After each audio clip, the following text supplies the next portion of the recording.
Hello, happy Friday. Hi.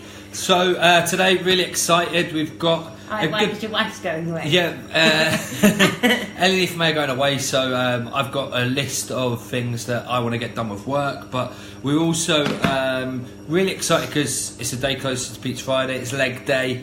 We're training together, so there's loads going on for us. But also, we wanted to cover this topic because it actually was in our group last night, wasn't it? One of the girls who sort of stopped wanting to lose weight about 6 weeks ago. She hit her weight loss goal, which is amazing. She's been with us 4 or 5 months and took the focus away from the weight, and she's lost more weight, and she's sort of asking us why. So we just wanted to cover that because we think it's quite a valuable thing to help people, even who do want to lose weight. And I think it's important that we start from the beginning in terms of perhaps you might have put on weight.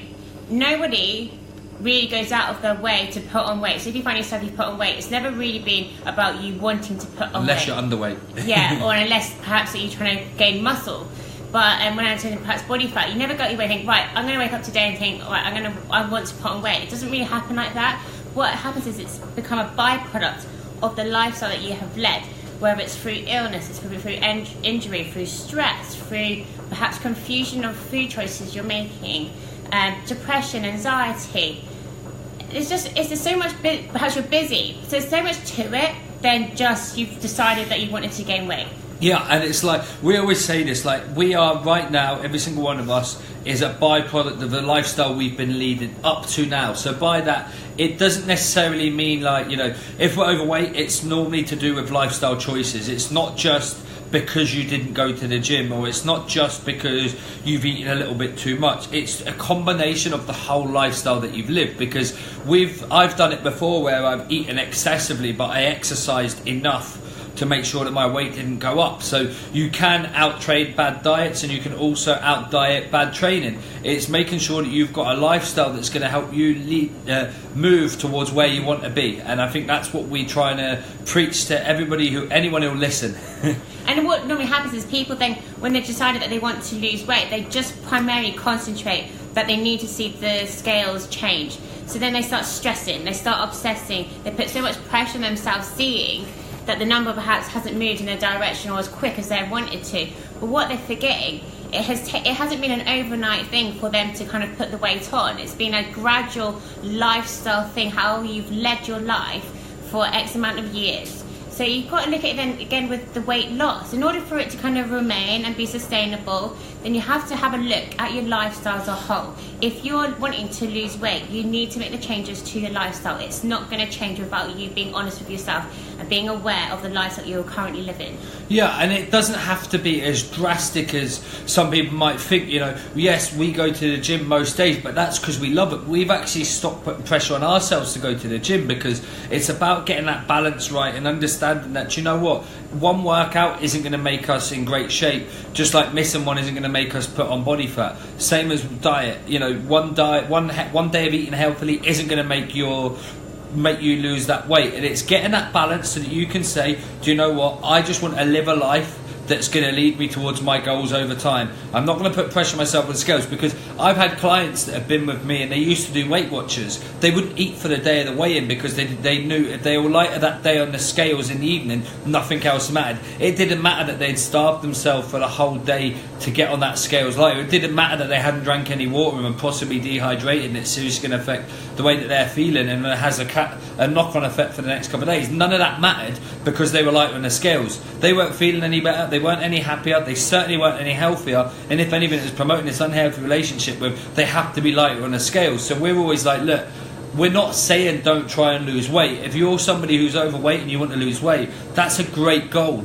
But don't make everything that you do about that number on the scales, because there's so much more important, yes. And you're going to make it harder for yourself. Whereas if you look at your lifestyle as a whole, I want to feel good. I actually want to feel more energized. I want to feel fitter. I want to feel healthier. I want to feel happier. I perhaps want to be kind with my thoughts. It's a complete byproduct of everything that you're going to do in your choices in life, whether it's to do with the food, whether it's to do with the activity levels, whether it's to do with your thought processes. It's a huge combination, and I really wish that more people would listen to this rather than just concentrate, I want to lose weight, right, okay, I've got to starve myself, I've got to go on these quick fixes, these quick things. You're sacrificing so much of your lifestyle as a whole, which is a real shame. Take, for instance, we've got Amy who's come back to coaching with us, And straight away, she's embraced our coaching, embraced the lifestyle thing. She's still having the food that she loves, and her body. Trousers are falling off her. Her work trousers are falling off her. She's a mum. She wants to be showing a good example, and she's an absolute inspiration to the women in our group, to people on social media, because she just embraced everything that we've done. It's a complete lifestyle. She still caters that. She still loves her treats. She still loves her crisps. But it's pizza.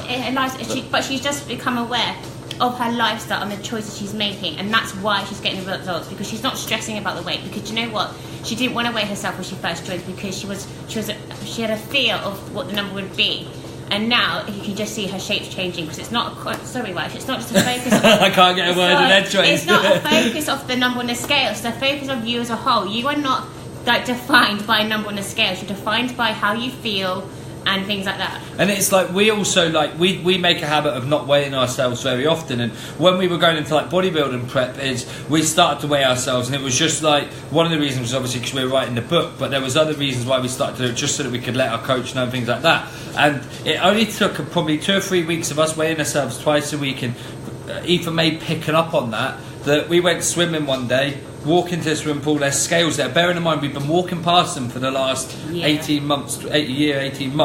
She's never stepped on them, decided to step on them and say, Daddy, look at me. And it just sort of hit home to us that how easily the children do just follow what we're doing. They pick up on things, even though we think that they're not. You know, we never purposely weighed ourselves in front of her. If anything, we're probably trying to avoid it. But she still picked up on the fact that the scales were out. They were there. We were conscious of them. She was conscious of it, and that's something that is it can be so damaging from a young age to have that engrossed into you, that everything is about a weight, because there's so much more important things. And you know, we're all going to have different struggles in different areas of our lives. Some people struggle with their health, some people struggle with their weight, some people struggle with confidence levels, some people have a combination of them all, and we're all going to have struggles in our own ways, and we shouldn't ever give too much time to that struggle. It should be always about trying to change that focus so that we can feel better over time, and that's what I think is the most important thing. And I think that's pretty much all we wanted to cover. We have gone off one, but it's something that you can probably tell by the way that we're talking. We're so passionate about this, and it's something that we want to try and install into not just our clients, but anyone who listens to us, anyone who's got family, friends, you know, relatives that are putting too much pressure on the scales, because the more you put pressure on it, the more you're going to have stress, the less likely they are to move. Let's focus on being happy, being healthy, being fit, and then watch that weight fall off if it's supposed to. If you don't lose weight after trying to live a happy, healthy, fit life, it's probably a sign that you don't need to lose weight. And just to answer when a client asked us how come she's managed to lose weight even though she's not been focused and wanting to lose weight, the answer simply is just because it's become a byproduct of the life that she's currently living. You know, she's living a life where her food choices perhaps are healthy, she's probably more active than what she used to be. And she feels really good. She's not putting so much pressure and stress on the number of the scales that, you know what, her mind and the things, how she thinks, has just been healthy. Her body's just is in a good, nice, positive state. Yes. Okay. So hope you have a good day and a good weekend. We'll be back it will be Wednesday together, but we'll be probably both be visiting. So I'm on a hen day at the weekend. Yes. Okay. See you later, peeps. Bye.